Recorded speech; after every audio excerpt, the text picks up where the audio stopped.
അള്ളാഹുവിന്റെ കലാമാണ്. ഉടമസ്ഥൻ അടിമകളോട് സംസാരിച്ചതാണ്, ഇങ്ങനെ ജീവിക്കണം, ഇങ്ങനെ നടക്കണം, ഇങ്ങനെ ഇരിക്കണം, ഇങ്ങനെയായിരിക്കണം നിങ്ങളുടെ ജീവിതത്തിന്റെ ഓരോ മേഖലകളുമെന്ന് ഉടമസ്ഥനായ അല്ലാഹു സുബ്ഹാനഹു വ തആല അവന്റെ അടിമകളോട് അവതരിപ്പിച്ചു കൊടുത്ത വിശുദ്ധമായ വാക്യമാണ് അള്ളാഹുവിന്റെ വിശുദ്ധമായ ഖുർആൻ. ആ ഖുർആൻ ലോകത്തിലെ ഏറ്റവും വലിയ പ്രപഞ്ചത്തിന്റെ ഏറ്റവും പ്രധാനപ്പെട്ട അത്ഭുത ഗ്രന്ഥമാണ്. എന്തുകൊണ്ടാണ് അള്ളാഹുവിന്റെ ഖുർആൻ ഇത്രത്തോളം അത്ഭുതകരമായി മാറിയത് എന്നത് നാം എല്ലാവരും മനസ്സിലാക്കുന്നത് പോലെ അതിന്റെ ഒരൊറ്റ ഉത്തരമാണ് ഖുർആൻ പറഞ്ഞത്. അള്ളാഹുവിന്റെ വിശുദ്ധമായ ഖുർആനെ ലോകത്തിന് മുമ്പിൽ അവതരിപ്പിച്ച് പരിചയപ്പെടുത്തി കൊടുക്കുമ്പോ അല്ലാഹു സുബ്ഹാനഹു വ തആല ഖുർആനിനെ കുറിച്ച് അടിവരയിട്ട് പറഞ്ഞൊരു വാക്കുണ്ട്. ഞാൻ അതിലേക്ക് കടക്കുകയാണ്. അത് മറ്റൊന്നുമല്ല, അള്ളാഹുവിന്റെ ഖുർആൻ പറഞ്ഞു, മാ ഫറത്നാ ഫിൽ കിതാബി മിൻ ഷൈ, ഈ വേദഗ്രന്ഥത്തിൽ ഞാൻ ഒന്നും ഒഴിവാക്കിയിട്ടില്ല. മാ ഫറത്നാ ഫിൽ കിതാബി മിൻ ഷൈ, ആകാശഭൂമികളുടെ ഇടയിലുള്ള ഒന്നിനെയും ഞാൻ എന്റെ ഈ വേദഗ്രന്ഥത്തിൽ നിന്ന് ഒഴിവാക്കിയിട്ടില്ല. എല്ലാത്തിനെയും സവിസ്തരമായി പ്രതിപാദിക്കുന്നു, സവിസ്തരമായി അപഗ്രഥിക്കുന്നു. ഒരു മനുഷ്യന്റെ ജനനം മുതൽ മരണം വരെ അല്ല, അവന്റെ പരലോകം മുതൽ പടച്ചറപ്പിനെ കണ്ടുമുട്ടുന്നത് മുതൽ ആരാവണം ഒരു മനുഷ്യൻ എന്ന് വിശദമായി പറയുന്ന ലോകത്തിന്റെ തത്വചിന്തയുടെ ആമുഖ പുസ്തകമാണ് അള്ളാഹുവിന്റെ വിശുദ്ധ ഖുർആൻ.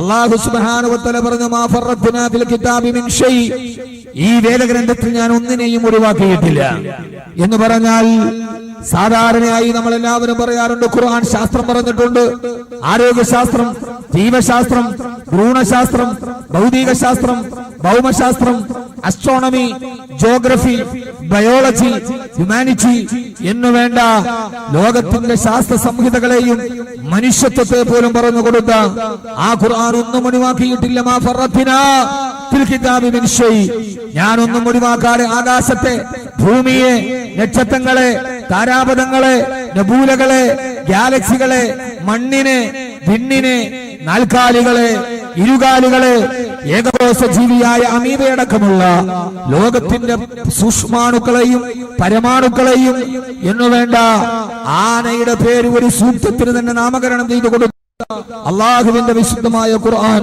അള്ളാഹു പറയാണ്, ഞാൻ ഒന്നും ഒഴിവാക്കിയിട്ടില്ല. ശാസ്ത്രം ഇതിൽ പറഞ്ഞിട്ടുണ്ട്. പക്ഷേ നമ്മെ സംബന്ധിച്ചോളം വളരെ പ്രധാനപ്പെട്ട ഒരു വിഷയം ഇവിടെ നാം മനസ്സിലാക്കേണ്ടത്, നാമളൊക്കെ പ്രസംഗിക്കുമ്പോൾ നമ്മളെല്ലാവരും പറയാറുണ്ട്, ഇന്ന് ശാസ്ത്രം കണ്ടുപിടിച്ച കാര്യങ്ങൾ 1400 വർഷം മുമ്പ് അള്ളാഹുവിന്റെ ഖുർആൻ പറഞ്ഞതാണ്. നമ്മളെല്ലാവരും സ്ഥിരമായി പ്രഭാഷക ശൈലിയിൽ കേൾക്കുന്ന, പ്രഭാഷക വേദിയിൽ കേൾക്കുന്ന ഒരു പതിവ് അവകാശവാദമാണ്, അള്ളാഹുവിന്റെ ഖുർആൻ ശാസ്ത്ര ഗ്രന്ഥമാണ്, 1400 വർഷം മുമ്പ് ഖുർആൻ പറഞ്ഞതാണ് ഇപ്പൊ ശാസ്ത്രലോകം കണ്ടുപിടിക്കുന്നത് എന്ന് പറയുമ്പോ ആദ്യം തന്നെ ഈ ഖുർആന്റെ പ്രഭാഷണം കേൾക്കാൻ എത്തിയവരോട് ഞാൻ പറയുന്നു, അള്ളാഹുവിന്റെ ഖുർആനിൽ 6666 ആയത്തുകളിൽ 1000-ൽ പരം വരുന്ന ആയത്തുകൾ അല്ലാഹു സുബ്ഹാനഹു വ തആല ശാസ്ത്രം പറയാനാണ് ഉപയോഗിച്ചത്. നരകം പറയാനല്ല, മീസാൻ പറയാനല്ല, സിറാത്ത് പറയാനല്ല. 1000-ൽ പരം വരുന്ന ആയത്തുകൾ, അതായത് ഖുർആനിന്റെ 1/6 ഒരു ഭാഗം എന്ന് പറഞ്ഞാൽ 30 ജുസുകളിൽ 5 ജുസുകളോളം അല്ലാഹു സുബ്ഹാനഹു വ തആല ഉപയോഗിച്ചത് ശാസ്ത്രത്തെ കുറിച്ച് പറയാനാണ്. ഈ പരമാർത്ഥം നമ്മൾ മനസ്സിലാക്കണം. ഈ പരമാർത്ഥം നമ്മൾ മനസ്സിലാക്കണം. ഖുർആനിന്റെ 6000-ൽ പരം വരുന്ന ആയത്തുകളിൽ 1000-ൽ പരം വരുന്ന ആയത്തുകൾ ശാസ്ത്രത്തെ കുറിച്ചാണ്. ഇനി അപ്പോൾ അതിന്റെ അർത്ഥം എന്താ? അള്ളാഹുവിന്റെ ഖുർആനിൽ 30 ജുസു ഉള്ളതിൽ 5 ജുസുകളോളം അള്ളാഹു മാറ്റിവെച്ചത് ശാസ്ത്രത്തെ കുറിച്ച് പറയാനാണ്. ആകാശത്തെ കുറിച്ച് പറയാൻ, ഭൂമിയുടെ ഭ്രമണത്തെ കുറിച്ച് പറയാൻ, പ്രപഞ്ചത്തിന്റെ അവസ്ഥകളെ കുറിച്ച് പറയാൻ, നക്ഷത്രങ്ങളുടെ ഭ്രമണപഥങ്ങളെ കുറിച്ച് പറയാൻ, ഉൽക്കവീഴ്ചകളെ കുറിച്ച് പറയാൻ, ചന്ദ്രഗ്രഹണത്തെ കുറിച്ച് പറയാൻ, സൂര്യഗ്രഹണത്തെ കുറിച്ച് പറയാൻ, ഇങ്ങനെ പ്രാപഞ്ചിക പ്രതിമാസങ്ങൾ ഏതൊക്കെയുണ്ടോ അതിനെ കുറിച്ച് പറയാനാണ് ഖുർആനിന്റെ 1000-ൽ പരം വരുന്ന ആയത്തുകൾ അല്ലാഹു മാറ്റിവെച്ചത്. പക്ഷേ ഞാൻ അടിവരയിട്ട് പറയുന്നു, പക്ഷേ അള്ളാഹുവിന്റെ ഖുർആന്റെ ലക്ഷ്യം ശാസ്ത്രം പറയലായിരുന്നില്ല. ആ ശാസ്ത്രത്തിന്റെ പുറകിലും നിൽക്കുന്ന നിർമ്മാതാവിനെ, ഉടമസ്ഥനായ റബ്ബിനെ കുറിച്ച് പറയലായിരുന്നു അള്ളാഹുവിന്റെ ഖുർആനിന്റെ ഉദ്ദേശം, അല്ലാതെ ശാസ്ത്രം പറയലായിരുന്നില്ല. നമുക്കിന്ന് വെച്ച് ഏറ്റവും പ്രധാനപ്പെട്ട ഒരു വീഴ്ച, ഖുർആനിനെ ശരിയായി മനസ്സിലാക്കാൻ നമുക്ക് കഴിഞ്ഞിട്ടില്ല എന്നതാണ്. ഖുർആനിനെ കൃത്യമായി മനസ്സിലാക്കാൻ നമുക്ക് കഴിഞ്ഞിട്ടില്ല എന്നതുള്ളതാണ്. എന്നാൽ അള്ളാഹുവിന്റെ ലക്ഷ്യം ശാസ്ത്രം പറയലായിരുന്നില്ല. അള്ളാഹുവിന്റെ ലക്ഷ്യം ആ ശാസ്ത്രത്തിലൂടെ ഇതിന്റെ ഈ പ്രപഞ്ചത്തിന്റെ നിർമ്മാതാവായ അള്ളാഹുവിനെ കുറിച്ച്, പരലോകത്തെ കുറിച്ച് പറയാനാണ് അള്ളാഹു സുബ്ഹാനഹു വ തആല ഖുർആനിൽ ശാസ്ത്രത്തെ പറഞ്ഞത്. അപ്പൊ പൂർണ്ണമായും ഖുർആനിന്റെ ലക്ഷ്യം അള്ളാഹുവിനെ അറിയുക എന്നതാണ്. നിന്റെ സിട്ടാവിനെ അറിയുക, നിന്റെ റബ്ബിനെ അറിയുക. അള്ളാഹു മനുഷ്യനോട് സംസാരിച്ചത് ഹദാ കലാമുല്ലാഹ്, ഇത് അള്ളാഹുടെ കലാമാണ്. അള്ളാഹു നമുക്കത് മനസ്സിലാക്കാൻ തൗഫീഖ് നൽകട്ടെ. നിങ്ങൾ ആമീനും കൂടെ പറയാതിരുന്ന പിന്നെ ഞാൻ പ്രസംഗം ചുരുക്കലെന്ന് പറഞ്ഞുള്ളൂ. ഇപ്പൊ തന്നെ നിങ്ങൾ ഏതാണ്ട് തളർന്നിരിക്കുന്നു. വെളിയിൽ നിൽക്കുന്ന ആളുകൾ കസേരയിലോട്ട് വന്നിരുന്നാൽ മാന്യമായി പ്രസംഗിക്കാം എന്ന് ഞാൻ വാക്ക് തരുന്നു. ഇല്ലെങ്കിൽ ആ വാക്കിന് ഉറപ്പില്ല. എല്ലാം കഴിഞ്ഞ് തളർന്ന അവശരായി നിൽക്കുന്ന, ഈ കല്യാണമൊക്കെ കഴിഞ്ഞ് മോളെ കെട്ടിച്ചിട്ട് മാപ്പിളയുടെ വീട്ടിലോട്ട് പോയാൽ പിന്നെ വാപ്പാടെ അവസ്ഥ എന്താണോ അതാണ് ഇപ്പൊ ഈ സ്റ്റേജിന്റെ അവസ്ഥ. കല്യാണമൊക്കെ കഴിഞ്ഞു, കാര്യങ്ങളൊക്കെ കഴിഞ്ഞു, പിന്നെ വാപ്പാടെ അതേവരെയുള്ള ഉഷാറൊക്കെ വാപ്പ മറക്കും. പിന്നെ വാപ്പാക്ക് എവിടെയെങ്കിലും ഒന്ന് കാല് നീട്ടി കിടന്നാൽ മതി. എന്നാൽ അതുവരെ വാപ്പ ഒന്നും അറിയില്ല, ഓടിച്ചാടി നടക്കും. എല്ലാം കഴിയുമ്പോ മോളെ കെട്ടിച്ചു, നിക്കാഹ് കഴിഞ്ഞു, ഭർത്താവിന്റെ വീട്ടിൽ പോയി, എല്ലാം കഴിഞ്ഞാൽ പിന്നെ കല്യാണം നടത്തിയ വാപ്പാടെ ആഗ്രഹം എന്താ? കാല് നീട്ടി എവിടെയെങ്കിലും ഒന്ന് പറ. ഇതേവരെ ക്ഷീണമെന്ന് പറഞ്ഞില്ല. ഇപ്പോഴാണ് ഇതിപ്പോ സമാപനമായി, മത്സരം കഴിഞ്ഞു, ട്രോഫി കൊടുത്തു, പ്രൈസ് കൊടുത്തു, എല്ലാം കഴിഞ്ഞു. ഇനിയിപ്പോ സംഘാടകർ ഒരു ചിന്ത, എല്ലാരും ഒരു ചിന്ത, കാല് നീട്ടിയൊന്ന് കിടന്നാൽ മതി. എന്റെ ചിന്ത അങ്ങനെയാണ്. അപ്പൊ ഇതിന്റെ ഇടയിലാണ് ഞാൻ ഇത്രയും വലിയ വാചക കസരത്തിന്. അത് എത്രത്തോളം ഫലപ്രദമാകുമെന്ന് എനിക്കറിയില്ല. അതുകൊണ്ട് വളരെ പ്രധാനപ്പെട്ട ചില കാര്യങ്ങൾ മാത്രം പറഞ്ഞ് ഞാൻ അവസാനിപ്പിക്കുകയാണ്. അള്ളാഹു നമ്മെ സ്വീകരിക്കുമാറാകട്ടെ. ഒന്നുറക്ക ആമീൻ പറയും.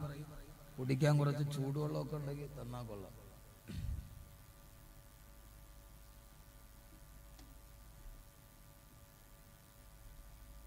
ചൂടുവെള്ളം ഉണ്ടാകും.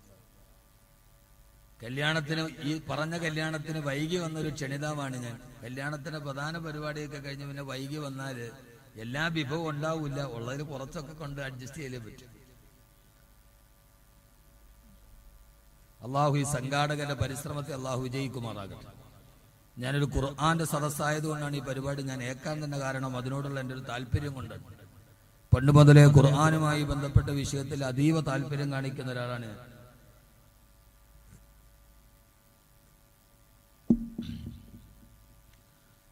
അപ്പോ യഥാർത്ഥത്തിൽ ഈ 3 ദിവസം നടന്ന പരിപാടി കൊണ്ട് നാം അടുക്കേണ്ടത് അള്ളാഹുവിലേക്കാണ്, അവന്റെ ഖുർആനിലേക്കാണ്. അല്ലാഹു സുബ്ഹാനഹു വ തആല ശാസ്ത്രം പറഞ്ഞതിന്റെ ഏറ്റവും പരമപ്രധാനമായ ലക്ഷ്യം ആ ശാസ്ത്രത്തെ കുറിച്ച് പറയലല്ല. ഭൂമിയെ നിനക്ക് ഞാനൊരു വിരിപ്പാക്കി തന്നില്ലേ കിടന്നുറങ്ങാൻ, ആകാശത്തെ നിനക്ക് ഞാനൊരു മേലാപ്പാക്കി തന്നില്ലേ തണലേകാൻ എന്നൊക്കെ അള്ളാഹു ചോദിക്കുമ്പോഴും ആകാശം എന്ന മേലാപ്പിൽ കണ്ണുടക്കി നിൽക്കാനല്ല മുസ്ലിമേ, ഈ ഭൂമി എന്ന വിരിപ്പിലേക്ക് നിന്റെ ഗവേഷണ പരതയെ കൊണ്ടുപോകാൻ മാത്രമല്ല. അല്ലാഹു സുബ്ഹാനഹു വ തആല ശാസ്ത്രം പറഞ്ഞതിന്റെ മുമ്പിലുള്ള യുക്തിബോധമേടാ. ഞാൻ ചില ആയത്തുകൾ ഓതുമ്പോൾ നമുക്കത് മനസ്സിലാകും. അലം നജഅലിൽ അർള മിഹാദാ വൽ ജിബാല ഔതാദാ വഖലഖനാകും അസ്വാജാ وجعلنا نومكم سباتا وجعلنا الليل لباسا وجعلنا النهار معاشا. നിങ്ങൾക്ക് ഞാൻ ഭൂമിയെ വിരിപ്പാക്കി തന്നില്ലോ, ആകാശത്ത് നിങ്ങൾക്ക് ഞാനൊരു മേലാപ്പാക്കി തണലിട്ട് തന്നില്ലോ. നിങ്ങൾക്കൊരു വസ്ത്രം പോലെ ചുരുണ്ട് കിടക്കാൻ ഈ രാത്രിയെ നിങ്ങൾക്ക് ഞാൻ വസ്ത്രമാക്കി തന്നില്ലോ. ഇതെല്ലാം പറഞ്ഞ അല്ലാഹു ആകാശത്തെ കുറിച്ച്, പകലിനെ കുറിച്ച്, രാത്രിയെ കുറിച്ച്, ലോകത്തിന്റെ പ്രധാനപ്പെട്ട ശാസ്ത്ര സത്യങ്ങളിലേക്ക് മനുഷ്യനെ വിളിച്ചോടുകൊണ്ട് അള്ളാഹുവിന്റെ ഖുർആൻ അടുത്തത് പറഞ്ഞു തന്നെന്നറിയോ. ഈ ആകാശത്തെ കുറിച്ച്, ഭൂമിയെ കുറിച്ച് ഞാൻ പറയുമ്പോ അതിൽ നിന്റെ ഗവേഷണങ്ങൾ ഉടക്കി നിൽക്കാനല്ല. അള്ളാഹു പറയാ ونفخ بالصور فتأتون أفواجا وفتحت السماء فكانت أبوابا وسيرت الجبال فكانت سرابا. അള്ളാഹു പറഞ്ഞെന്നറിയോ? അള്ളാഹുവിന്റെ ഖുർആൻ പറയാ, ആകാശത്തെയും ഭൂമിയുടെയും പ്രാപഞ്ചിക രഹസ്യങ്ങളെ പറഞ്ഞതിന് ശേഷം അള്ളാഹു പറയുന്നു, ഇതൊന്നും നീ ചിന്തിക്കണ്ട. നീ ചിന്തിക്കേണ്ടതെന്തെന്നറിയോ?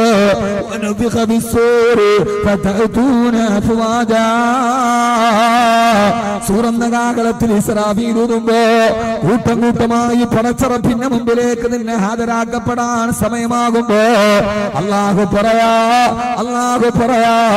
വനുഫിഖ ബിസ്സൂരി വതഅതൂന അഫ്വാജാ വഫുതിഹത്തിസ് സമാഉ فكانت أبوابا وسيرت الجبال فكانت سرابا.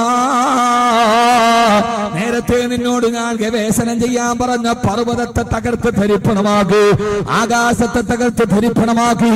ആകാശത്തെ കുറിച്ച് ഗവേഷണം നടത്താൻ മാത്രമല്ല, ഭൂമിയെ കുറിച്ച് നിരീക്ഷണം നടത്താൻ മാത്രമല്ല, അള്ളാഹു പറയാ, ഇതിനെ സൃഷ്ടിച്ചു വെച്ചത് ഞാനാണെങ്കിൽ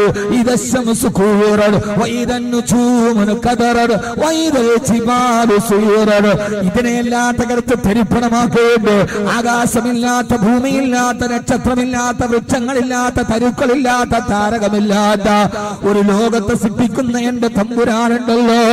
യൗമ തുബദ്ദലുൽ അർളു ഗൈറൽ അർളി വസ്സമാവാതു വബറസൂ ലില്ലാഹിൽ വാഹിദിൽ ഖഹാർ. ആകാശഭൂമികളെ തകർത്ത് ധരിപ്പണമാക്കി മാനവരാശിയെ കൊന്നൊടുക്കുകയുണ്ട്. അവസാനം പരലോകമെന്ന ലോകത്തെ സംവിധാനിക്കാൻ കഴിയുന്ന എന്റെ കുതിരത്തിനെ കുറിച്ച് നിങ്ങൾക്ക് ബോധ്യപ്പെടുത്താനാണ് ആകാശത്തിന്റെ രഹസ്യത്തെ ഞാൻ പറഞ്ഞു തന്നത്. അല്ലാഹുല്ലദീ റഫഅ സമാവാതി ബിഗൈരി അമദിൻ തറൗനഹാ. അല്ലാഹു ചോദിക്കുകയാണ്, മാനവാ, ആകാശത്തേക്ക് എന്തേ നീ നോക്കുന്നില്ല? ഇതാണ് ഖുർആനിന്റെ പ്രത്യേകത. വെള്ളിയാഴ്ച നിസ്കരിക്കാൻ വേണ്ടി ഇമാമിന്റെ പുറകിൽ നിൽക്കുകയാണ്. നിസ്കാരത്തിന് വേണ്ടി പടച്ചറപ്പിലേക്ക് മനസ്സിനെ കേന്ദ്രീകരിക്കുകയാണ്. അല്ലാഹു അക്ബർ എന്ന് പറഞ്ഞ് സർവ്വചിന്തകളും വെളിയിലേക്ക് കളഞ്ഞ് അല്ലാഹുവിനെ മാത്രം ആഗ്രഹിച്ച് കൈകെട്ടുകയാണ്.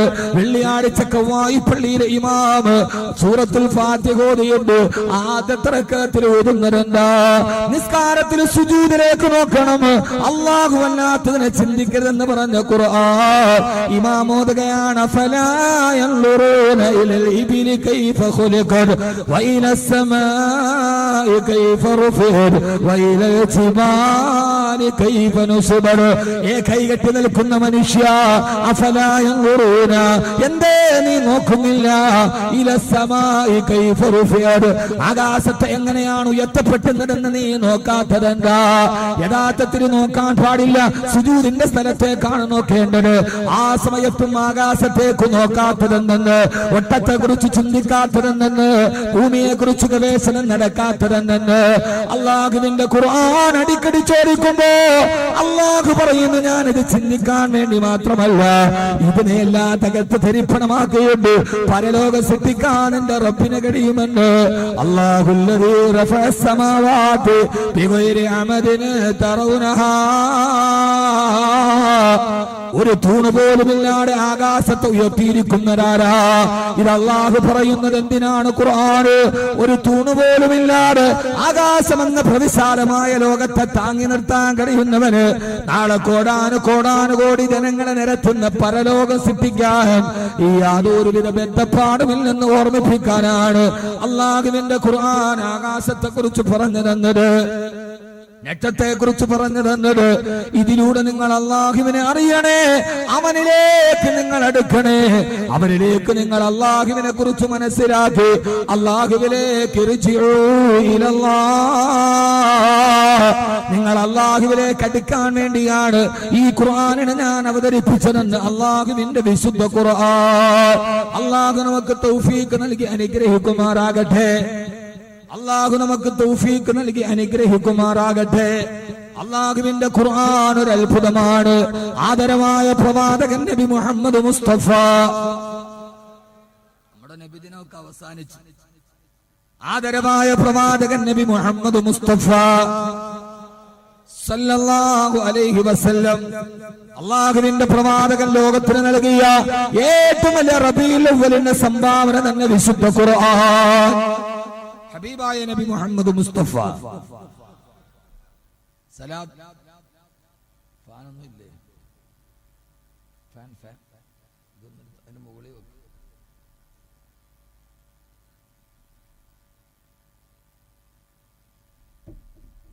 നമ്മുടെ സലാത്തൊക്കെ തീരാൻ സമയമല്ല. റബീഉൽ അവ്വൽ അവസാനിച്ചില്ല, ഇനിയുണ്ട്.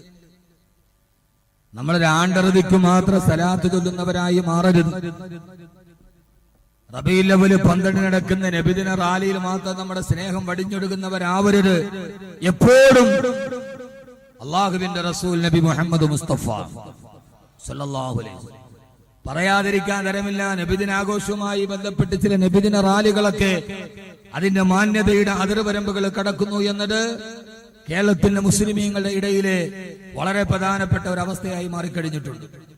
നബിദിന റാലികൾ എന്ന് പറയുന്ന നമ്മളൊക്കെ പരമ്പരാഗതമായി മദ്രസയിലെ വിദ്യാർത്ഥികൾ, സയ്യിദന്മാർ, ആലിമീങ്ങൾ, മഹല്ലിലെ കാരണവന്മാർ, മുത്തഅല്ലിമീങ്ങൾ, ഉലമാക്കൾ, ഉമറാക്കൾ എല്ലാവരും ഒരുമിച്ച് നിന്ന് ഐക്യത്തോടുകൂടി ബുറുദ പാടിയും മൗലിദ് പാടിയും അള്ളാഹുവിന്റെ റസൂലിന്റെ ജന്മദിനം ആഘോഷിച്ചിരുന്ന സ്ഥലത്ത് അതിനൊക്കെ മാറ്റം വന്ന് വൈകുന്നേരങ്ങളിൽ ന്യൂ ജനറേഷൻ ചെറുപ്പക്കാരുടെ വലിയ വാഹനങ്ങളിൽ കാതടപ്പിക്കുന്ന മ്യൂസിക്കും വെച്ച് ആർഭാടം കാണിക്കുന്ന ആഘോഷത്തിന്റെ അതിർവരമ്പുകളെ ലംഘിക്കുന്ന കൂത്തുകളായി മാറുന്നു എന്നത് വളരെ ദുഃഖകരമാണ്. അള്ളാഹു മാറ്റിക്കൊടുക്കുമാറാകട്ടെ. നബിദിന റാലി എന്ന് പറയുന്ന മദ്രസ വിദ്യാർത്ഥികൾ, സാദാക്കുകൾ, ഉലമാക്കൾ, ഉമറാക്കൾ അതില് ബുറുദ പാടി മൗലിദ് ഓതി ആ സമയത്തൊക്കെ ചെയ്യേണ്ടത്, ഈ അടുത്ത സമയത്തൊക്കെ നമ്മൾ ഫേസ്ബുക്കിൽ കാണുമ്പോ, ഈ അടുത്ത സമയം ഇവിടെ അടുത്ത നബിദിന റാലി ഫേസ്ബുക്കിൽ ഉണ്ടായിരുന്നു. വലിയ ആർജവത്തോടെ അവിടെ ഇരിക്കുകയാണ്. വാഹനങ്ങൾ അലങ്കരിച്ച് പച്ചട്ടവല് തലയിലേക്ക് കെട്ടി പച്ച തുണി കൊണ്ട് വണ്ടിയുടെ ഹെഡ്ലൈറ്റ് മറച്ച് ഏറ്റവും പ്രധാനപ്പെട്ട ഏറ്റവും വില കൂടിയ വാഹനങ്ങൾ മാത്രമുള്ള വാഹന റാലി. ഇതൊക്കെ ആരാണ് പഠിപ്പിച്ചു തന്നത്? എന്തിനാണ് നബിദിന റാലിയിൽ പകലോ രാത്രിയിലോ ഒരു തീപ്പെട്ടിക്കൊള്ളി കൊണ്ടുപോലും അഭ്യാസം നടത്തിയിട്ടില്ലാത്ത ഉമ്മത്ത് മുസ്ലിമയുടെ അനുയായികൾക്ക് എന്തിനാണ് നബിദിന റാലിയിൽ ഒരു പട്ടാള വേഷം? എന്തിനാണ് ഒരു കമാൻഡോ വേഷം? രാത്രിയിലോ പകലിലോ ഒരു തീപ്പെട്ടിക്കൊള്ളി കൊണ്ടുപോലും കൈ ചുടട്ടിയിട്ട് അഭ്യാസം പരിശീലിക്കാത്ത ഉമ്മത്ത് മുസ്ലിമ. ആ ഉമ്മത്ത് മുസ്ലിമയ്ക്ക് നബിദിനയിൽ ഒരു കമാൻഡോ വേഷത്തിന്റെ ആവശ്യമുണ്ടോ? ഉണ്ടോ? ഉണ്ടെങ്കിൽ നിങ്ങൾ പറയും. എന്തിനാണ് നമ്മൾ സമൂഹത്തിന്റെ മുമ്പിൽ തെറ്റായ ചിന്തകൾ ഇട്ടുകൊടുക്കുന്നത്? നമ്മുടെ ആരാധനകളിൽ എന്തിനാണ് വൈകൃതങ്ങൾ കടന്നുകൂടുന്നത്? പരമ്പരാഗതമായി ഹബീബായ നബി മുഹമ്മദ് മുസ്തഫ. നിങ്ങൾക്ക് ഞാൻ പറഞ്ഞ ഇഷ്ടപ്പെടുന്നില്ലേ? ഇത് കാസർഗോഡില്ല, കണ്ണൂരില്ല. അതാ നിങ്ങൾ കൂടുതൽ എടുക്കാത്തത്. ഇങ്ങനെ ഉണ്ടെങ്കിലും ഇല്ലെങ്കിലും അത് അഭിലഷണീയമല്ല. ഈ സമുദായത്തിലുണ്ടാകുന്ന വൈകൃതങ്ങളെ കുറിച്ച് പ്രതികരിക്കാൻ ഉത്തരവാദിത്തപ്പെട്ടവർ കൃത്യമായി സമയം കണ്ടെത്തേണ്ടതുണ്ട്. അതുകൊണ്ട് ഞാൻ പറയുകയാണ്, ഇതൊക്കെ അഭിലഷണീയമായ ആചാരാനുഷ്ഠാനങ്ങളല്ല. അത് മറ്റുള്ളവർക്ക് വിമർശിക്കാനുള്ള ഇടം നൽകുമെന്ന് എന്റെ പ്രിയപ്പെട്ട സമൂഹത്തോട് ഓർമ്മിപ്പിച്ചുകൊണ്ട്, നബിദിനം എന്ന് പറഞ്ഞാൽ ആദരവായ പ്രവാചകൻ നബി മുഹമ്മദ് മുസ്തഫ. ഇതാണ് നബിയോടുള്ള സ്നേഹം, അള്ളാഹുവിന്റെ പ്രവാചകനോടുള്ള സലാത്ത്. അസ്സലാത്തു അലൻ നബിയിൽ മുസ്തഫൽ മുഖ്താർ നബീനാ റസൂലുള്ളാഹി സല്ലല്ലാഹു അലൈഹി വസല്ലം ഉമ്മത്ത് മുസ്ലിമയ്ക്ക് നൽകിയ ഏറ്റവും വലിയ അനുഗ്രഹം അള്ളാഹുവിന്റെ വിശുദ്ധമായ ഖുർആനാണ്. ആദരവായ പ്രവാചകൻ നബി മുഹമ്മദ് മുസ്തഫ. ഉറക്കപ്പറ, ആദരവായ പ്രവാചകൻ നബി മുഹമ്മദ് മുസ്തഫ സല്ലല്ലാഹു അലൈഹി വസല്ലമ. എന്താ അള്ളാഹുവിന്റെ വിശുദ്ധമായ ഖുർആൻ എന്നറിയോ? 14 നൂറ്റാണ്ടുകൾക്ക് മുമ്പ് ജബൽ അബൂ ഖുബൈസിന്റെ മുകളിൽ പ്രബോധനത്തിന്റെ പ്രഥമ ദൗത്യമായി തന്റെ ജനതയെ ഒരുമിച്ച് കൂടിയിട്ട് നീണ്ട 23 വർഷക്കാലം കാലാനുസൃതമായി സന്ദർഭോചിതമായി ആകാശലോകത്ത് നിന്ന് ദിവ്യബോധനത്തിന്റെ വെളിപാടുമായി റൂഹുൽ അമീൻ മലക്ക് ജിബ്രീൽ അലൈഹിസ്സലാത്തു വസ്സലാം അവതരിപ്പിച്ചു കൊടുത്ത വിശുദ്ധമായ ഖുർആനിനെ ലോകാവസാനം വരെ ലോകത്തിന്റെ ഏറ്റവും വലിയ താത്വിക ഗ്രന്ഥമായി ലോകത്തിന് സമ്മാനിച്ച മുത്താര ആ മുത്താണ് നബി മുഹമ്മദ് മുസ്തഫ സല്ലല്ലാഹു അലൈഹി വസല്ലമ. 23 വർഷക്കാലം തന്റെ ജനതയുടെ മുമ്പിലൂടെ ഇറങ്ങി നിന്നിട്ട് അല്ലാഹുവിനെ പഠിപ്പിച്ചു കൊടുത്ത അർ-റഹ്മാനു അല്ലമൽ ഖുർആൻ ഖലഖൽ ഇൻസാന അല്ലമഹു ബയാൻ. അർ-റഹ്മാനു അല്ലമൽ ഖുർആൻ. ഖുർആനിനെ പഠിപ്പിച്ചു തന്ന, പഠിക്കാൻ പ്രേരിപ്പിച്ചു തന്ന, അള്ളാഹുവിനെ പരിചയപ്പെടുത്തി കൊടുത്ത വിശുദ്ധനായ പ്രവാചകൻ നബി മുഹമ്മദ് മുസ്തഫ. ആ മുഹമ്മദ് നബി മുസ്തഫ സല്ലല്ലാഹു അലൈഹി വസല്ലമയാണ് ഓതി കൊടുക്കുന്നത്. അമറദ ബഹറൈനി യൽതഖിയാൻ ബൈനഹുമാ ബർസഖുൻ ലാ യബ്ഗിയാൻ. മറദൽ ബഹറൈനി യൽതഖിയാൻ, പരസ്പരം കണ്ടുമുട്ടാത്ത രീതിയിൽ രണ്ട് കടലുകളെ പരസ്പരം ചേർത്തൊടുക്കിയത് ഞാനല്ലേ. ആരാണ്? അല്ലാഹ്. പ്രപഞ്ച സിദ്ധമായ അല്ലാഹു ആരാ? മറദൽ ബഹറൈനി യൽതഖിയാൻ, രണ്ട് കടലുകൾ തമ്മിൽ ഒരുമിച്ച് കൂടിയിട്ട് പരസ്പരം ഒരുമിച്ച് കൂടാൻ കഴിയാത്ത രീതിയിൽ ബൈനഹുമാ ബർസഖുൻ ലാ യബ്ഗിയാൻ. فبأي آلاء ربكما تكذبان. രണ്ട് കടലുകൾ തമ്മിൽ ഒരുമിച്ച് കൂടുമ്പോ അതിന്റെ ജലങ്ങൾ തമ്മിൽ ഒരുമിച്ച് കൂടാതെ അതിന്റെ ഇടയിൽ അദൃശ്യമായ മറയിട്ട് കൊടുത്തത് ഞാനല്ലേ. രണ്ട് കടലുകൾ എവിടെയാണോ ഒരുമിച്ച് കൂടുന്നത്, രണ്ട് കടലുകളുടെ സംഗമ സ്ഥാനത്ത് യഖ്റുജു മിൻഹുമൽ ലുഅ്ലുഉ വൽ മർജാൻ. അവിടെ നിങ്ങൾ മുങ്ങി നോക്കിയാൽ വിലപിടിപ്പുള്ള മുത്തുകൾ അവിടെ കാണാൻ കഴിയുമെന്ന്. രണ്ട് കടലുകൾ തമ്മിൽ സംഗമിക്കുന്നത് എവിടെയാണോ അവിടെയാണ് വിലപിടിപ്പുള്ള മുത്തുകളുടെ ശേഖരം ഉണ്ടാകുന്നതെന്ന് ലോകത്തോട് ഓതി പറയുന്നതാരാ? 23 വർഷക്കാലത്തിന്റെ ഇടയിൽ കടലിലൂടെ യാത്ര ചെയ്തിട്ടില്ലാത്ത, ഒരു തോണിയിൽ പോലെ കയറിയിട്ടില്ലാത്ത ആമനയുടെ മുത്തേ നബി മുഹമ്മദ് മുസ്തഫ സല്ലല്ലാഹു അലൈഹി വസല്ലമ. എന്റെ പ്രിയപ്പെട്ട ചെറുപ്പക്കാരാ, അല്ലാഹുവിന്റെ ഖുർആനെ പരിചയപ്പെടുത്തേണ്ടത് ഇങ്ങനെയാ. നേരത്തെ ഫിറോസ് സാഹിബ് സൂചിപ്പിച്ചതുപോലെ ആടുമേക്കാൻ പോകാൻ പറയുന്ന ബഹുസ്വര സമൂഹത്തിന്റെ അസ്വാരസ്യങ്ങളിൽ നിന്നും അസ്വസ്ഥതകളിലും മാറി നിന്നിട്ട് ഒരു മനുഷ്യ സമൂഹത്തിനോടുള്ള കടമകൾ നിർവഹിക്കാറ് വീടിന് 4 ചുവരുകൾക്കുള്ളിൽ ആരാധനകൾ കൊണ്ട് ഒടുങ്ങിക്കൂടണമെന്ന് പറയുന്നതല്ല. അല്ലാഹുവിന്റെ വിശുദ്ധമായ ഖുർആനാരാ? യമനിലേക്ക് ആടുമേക്കാൻ പോകാനല്ല, അല്ലാഹുവിന്റെ ഗോളങ്ങളെ കുറിച്ച് ചിന്തിക്കുവാൻ, അതിലൂടെ സൂര്യാസ്തമയെ കുറിച്ച് ചിന്തിക്കുവാൻ, അതിലൂടെ നിന്നെ അല്ലാഹുവിന്റെ ഖുദ്റത്തുകളെ കണ്ടെത്താൻ ആരാ ഓതി പറയുന്നത്? രണ്ട് കടലുകൾ ഒരുമിച്ച് കൂടുന്ന സ്ഥാനത്താണ് വിലപിടിപ്പുള്ള മുത്തുകളെന്ന് പറയുന്നവരാരാ? ഇതേവരെ കടലിൽ സഞ്ചരിച്ചിട്ടില്ലാത്ത ആമനയുടെ മുത്ത്, ആദർശത്തിന്റെ സത്ത്, ആദരമായ പ്രവാചകൻ നബി മുഹമ്മദ് മുസ്തഫ സല്ലല്ലാഹു അലൈഹി വസല്ലം. അല്ലാഹുവിന്റെ റസൂൽ കടലിൽ യാത്ര ചെയ്തിട്ടില്ല. ആ പ്രവാചകനാണ് ഓതി പറയുന്നത് കടലുകളുടെ ഇടയിലുള്ള അത്ഭുതത്തെ കുറിച്ച്. ഇതാണ് ഖുർആൻ. ഖുർആൻ പഠിക്കുക എന്ന് പറഞ്ഞാൽ എന്താ മനസ്സിലാകേണ്ടത്? അവൻ ലോകത്തിലെ ഏറ്റവും വലിയ ചിന്തകനാവുകയാണ്.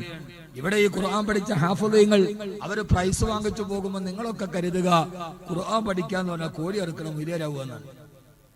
ആ മുരിയാര് കുട്ടി കോഴിയുടെ കൈത്തിറക്കാൻ പഠിച്ചു. അതല്ല ഖുർആൻ.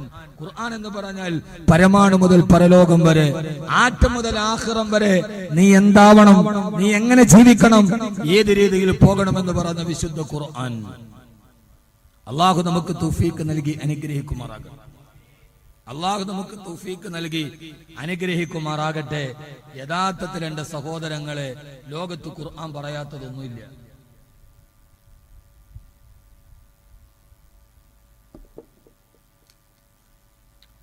ഖുർആൻ പറയാത്ത വിശേഷങ്ങളില്ല. ഒരു മനുഷ്യന് ആവശ്യമുള്ളത് എന്തൊക്കെയുണ്ടോ അത് മുഴുവനും ലോകത്തോട് പറയാൻ അള്ളാഹുവിന്റെ ഖുർആന് കഴിഞ്ഞിട്ടുണ്ട്. ഖുർആനിൽ ഒരു സൂറത്തുണ്ട്. ആ സൂറത്തിന്റെ പേര് സൂറത്തുൽ ഹദീദ് എന്നാണ്. ഇരുമ്പ്. ആ സൂറത്തിന്റെ പേര് സൂറത്തുൽ ഹദീദ്, ഇരുമ്പ് എന്നാണ് അതിന്റെ പേര്. എന്താണ് അല്ലാഹു സുബ്ഹാനഹു വ തആല ഖുർആനിൽ സൂറത്തിന് ഇരുമ്പ് എന്ന് പേര് കൊടുക്കാൻ കാരണം? യഥാർത്ഥത്തിൽ സ്വർണം, വെള്ളി, വജ്രം ഇതൊക്കെയല്ലേ പറയേണ്ടത്? യാതൊരുവിധ വിലയുമില്ലാത്ത, യാതൊരുവിധ അടിസ്ഥാനമില്ലാത്ത ഇരുമ്പിന്റെ പേര് 114 അധ്യായങ്ങളിൽ ഒരധ്യായത്തിന്റെ പേര് ഇരുമ്പ്. എന്താ കൊടുക്കാൻ കാരണം? ലോകത്ത് എല്ലാ ലോകങ്ങളെക്കാൾ ഇരുമ്പിനൊരു പ്രത്യേകതയുണ്ട്. അള്ളാഹുവിന്റെ ഖുർആനിൽ ഒരു ലോകത്തെ അള്ളാഹു എടുത്തു പറഞ്ഞിട്ടുണ്ടോ എങ്കിൽ ആ ലോകത്തിന് എന്തെങ്കിലും പ്രത്യേകത ഉണ്ടാവും. ഇരുമ്പിനൊരു പ്രത്യേകതയുണ്ട്. ഇരുമ്പ് ആകാശത്തിന്റെ ലോഹമാണ്. ഭൂമിയിലുണ്ടാകുന്നതല്ല.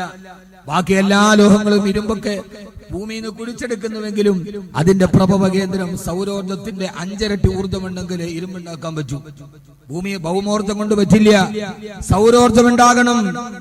14 നൂറ്റാണ്ടുകൾക്ക് മുമ്പ് അല്ലാഹുവിന്റെ ഖുർആനില് ഹബീബായ നബി തങ്ങൾ ഓതി പറയാ, വഅൻസൽനൽ ഹദീദ ഫീഹി ബഅസുൻ ശദീദുൻ വമനാഫിഉ ലിന്നാസ്. വഅൻസൽനൽ ഹദീദ, നിങ്ങൾക്ക് ഞാൻ ഇരുമ്പിനെ ഇറക്കി തന്നില്ലേ. ഇറക്കുക എന്ന് പറഞ്ഞാൽ മുകളിൽ നിന്ന് താഴോട്ടാണ് ഇറക്കുക. ഇരുമ്പ് ഈ ഭൗമലോകത്തിന്റേതല്ല, അത് ആകാശ ലോകത്തിന്റെ അപൂർവമായ ലോകമാണെന്ന് ലോകത്തോട് പറഞ്ഞു കൊടുക്കാൻ, ഗവേഷണത്തിന് മാതിരികൾ തുറക്കാൻ അല്ലാഹുവിന്റെ വിശുദ്ധ ഖുർആൻ എന്റെ പ്രിയപ്പെട്ട സഹോദരങ്ങളോട് പെട്ടെന്ന് ഞാൻ ഓർമ്മിപ്പിക്കുകയാണ്. അല്ലാഹുവിന്റെ ഖുർആനിൽ ഒരു സൂറത്തുണ്ടത്രേ. ആ സൂറത്തിന്റെ പേര് സൂറത്തുൻ നഹ്ൽ എന്നാണ്. തേനീച്ചയുടെ പേര്, തിമിംഗലത്തിന്റെ പേരുടെ സൂറത്തിനില്ല. കാണാൻ പോലും കഴിയാതെ പറന്നു പോകുന്ന തേനീച്ചയുടെ പേര് അല്ലാഹു ഒരു സൂറത്തിന് എന്തിനാണ് പേര് വെച്ചു കൊടുത്തതെന്നറിയോ? അതൊന്നും വെറുതെയല്ല മാനവാ, നിന്നെ ഞാൻ പഠിപ്പിക്കാൻ വേണ്ടിയാണ്. ശുദ്ധിയേതെന്ന് പഠിപ്പിക്കാൻ. നിന്റെ മാലിന്യം മഞ്ഞത്തിന്റെ അറമ്പിലേക്ക് വലിച്ചെറിയരുത്, അന്തരീക്ഷ മലിനീകരണം ഉണ്ടാകരുത്. തേനീച്ചയെ നിങ്ങൾ ശ്രദ്ധിച്ചിട്ടുണ്ടോ? ആ തേനീച്ച അതിന്റെ മധുരോധാരമായ തേൻ കൊണ്ടുപോയി അറയിൽ സൂക്ഷിച്ചു വെക്കും. ആ തേനേന അറയിലാണോ സൂക്ഷിച്ചു വെച്ചത്, അതിൽ നിന്ന് വളരെ ദൂരമുള്ള അറയിൽ പോയിട്ടാണ് തേനീച്ച വിസർജിക്കുക. താനങ്ങല മധുവിൽ നിന്ന് പകർന്നു കൊണ്ടുവന്ന തേൻ ആ തേനിന്റെ ഭാഗത്ത് വിസർജിക്കുന്നത് തേനീച്ചയുടെ സ്വഭാവമല്ല. എവിടെയാണോ തേനിരിക്കുന്നത് അവിടെ നിന്ന് അകലേക്ക് പോയിട്ടാണ് തേനീച്ച വിസർജിക്കുന്നത്. കാരണം ഈ തേൻ മലീമസമായി കൂടാ, അത് കടിക്കുന്ന മനുഷ്യന് ഔഷധമായി മാറാൻ തേനീച്ച നമ്മെ പഠിപ്പിച്ചു തരികയാണ്. നിന്റെ വിസർജ്യങ്ങൾ, നിന്റെ മാലിന്യങ്ങൾ അത് മനുഷ്യന് അഹിതകരമായ സ്ഥലത്ത് നിക്ഷേപിക്കരുത്. എന്തിനാണത് ചെയ്യുന്നത്? അല്ലാഹു തേനീച്ചയിലൂടെ മനുഷ്യനെ മര്യാദ പഠിപ്പിക്കുകയാണ്. പെണ്ണേ, നിന്റെ മാലിന്യങ്ങളെ അടുത്തവന്റെ വീട്ടിലേക്ക് ഒഴുക്കി വിടരുത്, നദിയിലേക്ക് തള്ളിവിടരുത്. അന്തരീക്ഷത്തിൽ വൃത്തി വേണമെന്ന് ലോകത്തോട് പഠിപ്പിച്ച പരിസ്ഥിതിയുടെ ഗ്രന്ഥമാണ് അല്ലാഹുവിന്റെ വിശുദ്ധ ഖുർആൻ. അല്ലാഹു സുബ്ഹാനഹു വ തആല അല്ലാഹുവിന്റെ ഖുർആൻ പഠിക്കാൻ അല്ലാഹു തൗഫീഖ് നൽകി അനുഗ്രഹിക്കുമാറാകട്ടെ. അല്ലാഹുവിന്റെ ഖുർആൻ ഒരു അപാരമായ ഗ്രന്ഥമാണ്. ആ ഗ്രന്ഥത്തിന്റെ ഇടപെടലുകളിലൂടെ നടന്നു പോകാം, ആ ഗ്രന്ഥത്തിന്റെ ആശയസാഗരത്തിലൂടെ നടന്നു പോകാം നമ്മുടെ പരിമിതമായ അറിവ് കൊണ്ട് കഴിയില്ലല്ലോ. അല്ലാഹുവേ, അല്ലാഹുവേ, നീ ഞങ്ങളെ അനുഗ്രഹിക്കണേ അല്ലാ. ആ ഖുർആന്റെ വടിയിലൂടെ നടക്കാൻ അല്ലാഹുവേ നീ ഞങ്ങൾക്ക് തൗഫീഖ് നൽകണേ തമ്പുരാനെ. അല്ലാഹുവിന്റെ വിശുദ്ധമായ ഖുർആനിൽ സൂറത്തുണ്ട്, സൂറത്തുൻ നംല എന്ന് പറഞ്ഞാൽ അതിന്റെ അർത്ഥം ഉറുമ്പ് എന്നാണ്. അവിടെ ഖുർആൻ ഒരു കഥ പറയുന്നുണ്ട്.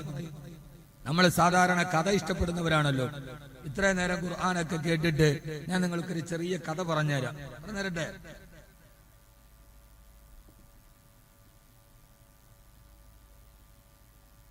അള്ളാഹു നമുക്ക് തൗഫീഖ് നൽകട്ടെ. ആ കുറച്ചാളുകളെ മുമ്പിൽ കാലിയായി VIP കസേരയിലോട്ടൊന്നിരിക്കും. ഇപ്പൊ നമ്മളെല്ലാവരും ഒന്നിച്ച VIP കസേര ഇത്ര ഒഴിവായി കിടന്ന എങ്ങനെ സംസാരിക്കും? ഫ്രണ്ടിൽ കുറെ കസേര ഒഴിവാണ്. കുറച്ചു പേരെ സംഘാടകർ ഒന്ന് വാളണ്ടിയേഴ്സ് ഒന്ന് കുറച്ചു പേരെ ഫ്രണ്ടിലോട്ടും കയറ്റി, കുറച്ചു പേരെ. ബസ്സെങ്കിൽ ഒരു സുഖമില്ല, എല്ലാരും തളർന്നും തോന്നുന്നു.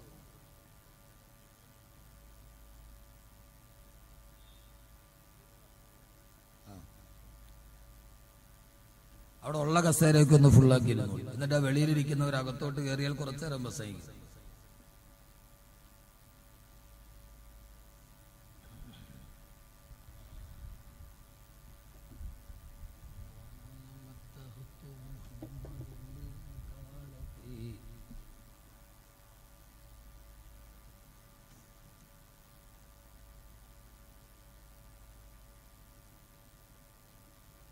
ശരി ശരി, അല്ല ആ ബാക്കി ഇരിക്കുന്നവരൊക്കെ ഫ്രണ്ടിലുള്ള കസേരയിലോട്ട് ഇട്ടോളൂ. പരിപാടി ഈ കൗവായി മുസ്ലിം യൂത്ത് സെന്ററിൻ്റെതാണെങ്കിലും അവരൊരു അഡ്ജസ്റ്റ് ചെയ്തിട്ടുണ്ട്. പച്ച കസേരയുണ്ട്, ചുവന്നതുണ്ട്, രണ്ടുമുണ്ട്. പച്ച മാത്രല്ല. അല്ല, കസേരയുടെ കാര്യം ഒരു വലിയൊരു മനോഭാവം കാണിച്ചു. അള്ളാഹു നമ്മളെ സ്വീകരിക്കുമാറാകട്ടെ. അള്ളാഹുവിന്റെ വിശുദ്ധ ഖുർആൻ എന്റെ ചെറുപ്പക്കാർക്ക് വേണ്ടി, ഖുർആൻ അറിയാത്തവർക്ക് വേണ്ടി, ഖുർആൻ മനസ്സിലാക്കുന്നവർക്ക് വേണ്ടി അള്ളാഹുവിന്റെ വിശുദ്ധമായ ഖുർആൻ ഒരു കഥ പറയാൻ. എന്താണ് കഥ?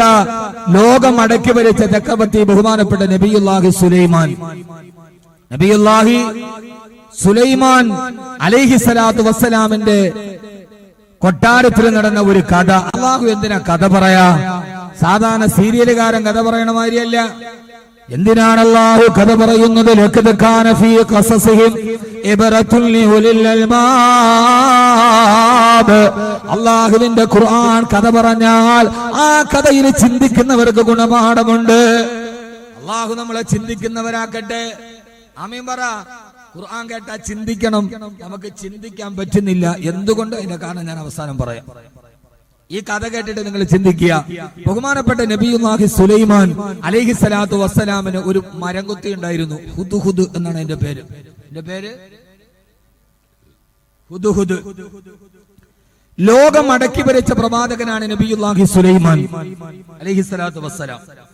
ലോക ചക്രവർത്തിയാണ്. കാറ്റാണ് വാഹനം. കാറ്റിന്റെ വേഗതയിൽ എവിടെയും എത്തും. സുലൈമാൻ നബിക്ക് ഇന്ത്യയുമായി ബന്ധമുണ്ടായിരുന്നു. ഇന്ത്യയുമായി വ്യാപാര ബന്ധത്തിൽ ഏർപ്പെട്ട പ്രവാചകനാണ് ബഹുമാനപ്പെട്ട നബിയുല്ലാഹി സുലൈമാൻ അലൈഹിസ്സലാത്തു വസ്സലാം. സുലൈമാൻ നബിക്ക് 2 തുറമുഖമുണ്ടായിരുന്നു. ഒന്ന് വാഫാർ, അതാണ് കോഴിക്കോട് ബേപ്പൂർ. വാഫാർ ബേപ്പൂരാണത്. ചരിത്രത്തിൽ കാണാം. ഇതൊന്നും ആരും കേട്ടിട്ട് ട്രോളാനൊന്നും നിൽക്കണ്ട. ചരിത്രം പോയി പഠിച്ചാൽ മതി. വിവരമില്ലാത്തവന്മാർക്കാണ് പിന്നെ എന്ത് കേട്ടാലും അതിനകത്ത് പിന്നെ ട്രോളണോ എന്ന് തോന്നണത്. ചരിത്രം പഠിക്കും. വാഫാർ ഒന്ന് ബേപ്പൂരൻ. മഹാനായ നബിയുല്ലാഹി സുലൈമാൻ അലൈഹിസ്സലാത്തു വസ്സലാം വ്യാപാര ബന്ധത്തിൽ ഏർപ്പെട്ടിട്ടുണ്ട്. അത്രയും വലിയ പ്രവാചകനാണ് മഹാനായ നബിയുല്ലാഹി സുലൈമാൻ നബി അലൈഹിസ്സലാത്തു വസ്സലാം. സുലൈമാൻ നബിക്ക് ഒരു വളർത്തുപക്ഷി ഉണ്ടായിരുന്നു, ഹുദ്ഹുദ്. എല്ലാ ദിവസവും രാവിലെ ഹുദ്ഹുദ് കൊട്ടാരത്തിൽ നിന്ന് പോകും. നാട് മുഴുവനെ കറങ്ങി നടന്ന് വൈകുന്നേരമാകുമ്പോ കാണുന്ന വിശേഷങ്ങൾ മുഴുവനും സുലൈമാൻ നബിയോട് പറഞ്ഞു കൊടുക്കുന്ന സുലൈമാൻ നബിയുടെ ഒരു CIA ആയിരുന്നു ഹുദ്ഹുദ്. ഹുദ്ഹുദിന്റെ ജോലി നമ്മുടെ ചില പെണ്ണുങ്ങളുടെ ജോലിയാണ്. രാവിലെ ഇറങ്ങുക, നാട് മുഴുവൻ കറങ്ങുക, ആവശ്യമുള്ളതൊക്കെ പിടുങ്ങുക, എന്നിട്ട് വൈകുന്നേരം മഞ്ഞ് ആരുടെയൊക്കെ ഇങ്ങനെ പറഞ്ഞു നടക്കുന്ന 1000 നോട്ടീസിന്റെ പ്രതിഫലം ചെയ്യുന്ന ചില പെണ്ണുങ്ങളുടെ ജോലിയാണ് സുലൈമാൻ നബിയുടെ ഹുദ്ഹുദിന്. രാവിലെ പോകും, വൈകുന്നേരമാകുമ്പോൾ മുഴുവൻ ന്യൂസുകളും പിടിച്ചോണ്ട് വരുന്ന ഒരു ചാരനായിരുന്നു ഹുദ്ഹുദ് എന്ന മരംകുത്തി. ഒരു ദിവസം സുലൈമാൻ നബി വൈകുന്നേരം കൊട്ടാരത്തിൽ ഉലാത്തുകൺ.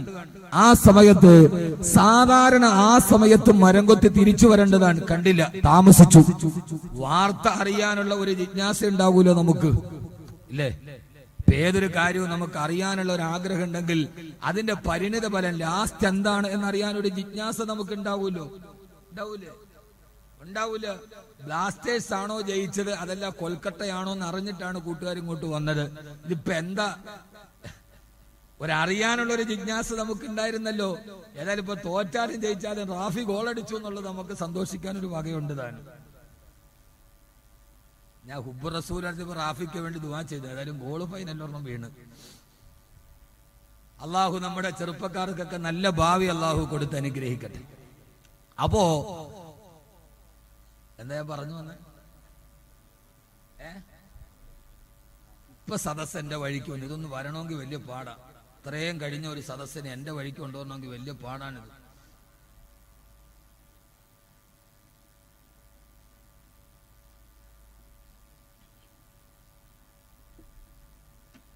ആ ഹുദ്ഹുദിനെ വൈകുന്നേരമായിട്ട് കാണാനില്ല. വാർത്ത അറിയാനുള്ള വ്യഗ്രതയിൽ സുലൈമാൻ നബി ഇങ്ങനെ കാത്തു നിൽക്കുക. കുറെ നേരമായിട്ടും കാണുന്നില്ല. അപ്പോ മഹാനായ സുലൈമാൻ നബി പറഞ്ഞു അത്രേ, ഖുർആൻ ഇത് പറയാ, സൂറത്തുൻ നംല്, وتفقد الطير فقال ما لي لا أرى الهدهد أم كان من الغائبين. ഇതൊന്നും മുഹമ്മദ് കബീർ സ്വന്തം വാക്കിൽ വളർത്തുന്നതല്ല, അള്ളാന്റെ ഖുർആനാണ്. നമ്മൾ ഓതി അറിയാതെ കടന്നുപോയ ഭാഗങ്ങളാണിത്. വായാന സമയം വൈകിയായിട്ട് ഹുദ്ഹുദിനെ കാണാതിരുന്നപ്പോ സുലൈമാൻ നബി ചോദിച്ചു, പത്ര ഹുദ്ഹുദ് ഇവിടെ പോയി? പതിവ് സമയമായിട്ടും ഹുദ്ഹുദ് ഇന്ന് കൊട്ടാരത്തിലേക്ക് വരുന്നില്ലല്ലോ. ലൗ അദിബന്നഹു അദാബൻ ശദീദാ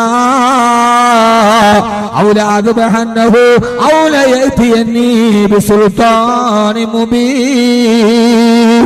താമസിച്ചു വരുന്നതിന് പകരമായി ഒന്നുകിൽ ഞാൻ ഇന്ന് ഹുദ്ഹുദിനെ അടിച്ച് ശരിയാക്കും, ഔ ലഅദ്ബഹന്നഹു, അല്ലെങ്കിൽ ഇന്ന് ഞാൻ അതിന്റെ കഴുത്തെടുത്തു മാറ്റിക്കളയും. എന്തേ സമയമായിട്ടും ഹുദ്ഹുദ് വരുന്നില്ല? ഇങ്ങനെ സുലൈമാൻ നബി ദേശം പിടിച്ചിട്ട് ഹുദ്ഹുദ് വരാത്ത അരിശത്തിൽ നടക്കുമ്പോഴാണ് അല്ലാഹുവിന്റെ ഖുർആൻ പറയുന്നത് കേൾക്കുക. ഫമക്കത ഗൈറ ബഈദ്, തെല്ലും താമസിച്ചില്ല. മലയാള ഭാഷയിൽ അങ്ങനെയാണ്, തെല്ലും താമസിച്ചില്ല. ഫമക്കത ഗൈറ ബഈദ് ഫഖാല അഹത്തു ബിമാ ലം തഹത്തു ബിഹി. ബഹുമാനപ്പെട്ട സുലൈമാൻ നബി അലൈഹിസ്സലാത്തു വസ്സലാം ഫമക്കത ഗൈറ ബഈദ്, തെല്ലുന്ന മാന്തിച്ചില്ല. ഓടി വന്ന് പറന്നു വന്ന് ഹുദ്ഹുദ് തന്നെ മുമ്പിൽ നിന്നപ്പോ ഹുദ്ഹുദിനെ അടിക്കാൻ കയ്യോങ്ങിയ സുലൈമാൻ നബിയോട് ആ ഹുദ്ഹുദ് പറഞ്ഞു, പത്ര സുലൈമാൻ നബിയെ, എന്നെ നിങ്ങളെ ശിക്ഷിക്കാതിരുന്നാൽ നിങ്ങളെ അത്ഭുതപ്പെടുത്തുന്നൊരു വാർത്തയുമായിട്ടാണ് ഞാൻ വന്നിരിക്കുന്നത്. എന്നെ അടിക്കാതിരുന്നാൽ, എന്നെ ഉപദ്രവിക്കാതിരുന്നാൽ ആ വാർത്ത നിങ്ങളോട് ഞാൻ പറയാം സുലൈമാൻ നബിയെ. ഖുർആനാണിത് പറയുന്നത്. നരകത്തെക്കുറിച്ച് പറഞ്ഞു പേടിപ്പിച്ച, സ്വർഗത്തെക്കുറിച്ച് പറഞ്ഞാശിപ്പിച്ച, മരണത്തിന്റെ ഭയാനതകളെ വിവരിച്ചതെന്ന, എപ്പോഴും കരയണേ ചിരിക്കല്ലേ എന്ന് നമ്മളോട് അടിക്കടി പറഞ്ഞ ഫല്യൽഹഖൂ ഖലീലാ വൽബകൂ കസീറാ.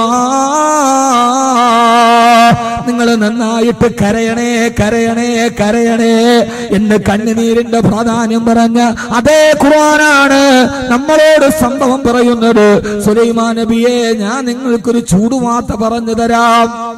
ഹുദ്ഹുദ് പറഞ്ഞ എന്നെ അടിക്കാതിരുന്നാൽ, എന്നെ കൊല്ലാതിരുന്നാൽ ഒരു ചൂടുവാർത്ത എന്റെ കയ്യിലുണ്ട്, അത് നിങ്ങൾക്ക് ഞാൻ പറഞ്ഞുതരാം. സുലൈമാൻ നബി വെട്ടിൽ വീണു.